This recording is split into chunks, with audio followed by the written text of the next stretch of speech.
এই ফুল গাছটা আজকে প্রথম দেখলাম মালদ্বীপে। এই ফুল গাছটার নাম কি নন্দী? লন্ঠনা। লন্ঠনা ফুল। হ্যাঁ, এই ফুল গাছ আমাদের ইন্ডিয়াতে এর কোনো ভ্যালু নেই। রেল লাইনের পাশে হয়ে থাকে জঙ্গলে ফুল বলি আমরা, জঙ্গলে ফুল বলতাম রে। কত সুন্দর লাগছে। সৌন্দর্যটা দেখো ফুলের, কতগুলো কালার দেখো, পিঙ্ক, অরেঞ্জ, ইয়েলো। এখানে বোগানবিলাসেরও হেভি কালার। Bougainvillea red. এই একটা কালার, এই একটা। কি মারাত্মক লাগছে দেখো। এই একই গাছ, কিন্তু এটা আবার শুধু পিঙ্ক।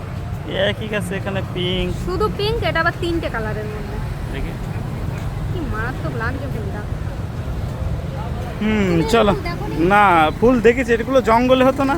হ্যাঁ, তো এইখানে যে আবার গার্ডেন করে এত সুন্দর, তা তো জানতাম না। ফুলের যে একটা সৌন্দর্য, এটা মানে আমাদের ওখানে বোঝা যায় না। কত সুন্দর সুন্দর নয়নতারা, কত কালারের। না না, মেন কথা হচ্ছে নয়নতারা। এই জায়গাটা হচ্ছে মালদ্বীপের সব থেকে ফেমাস মসজিদ, তার মসজিদের পাশে। নয়নতারাগুলো সাইজ দেখো, সাইজ হেবি দেখো বড়। নয়নতারাগুলো কত বড়। এই নয়নতারার ডাল লাগালে হয়।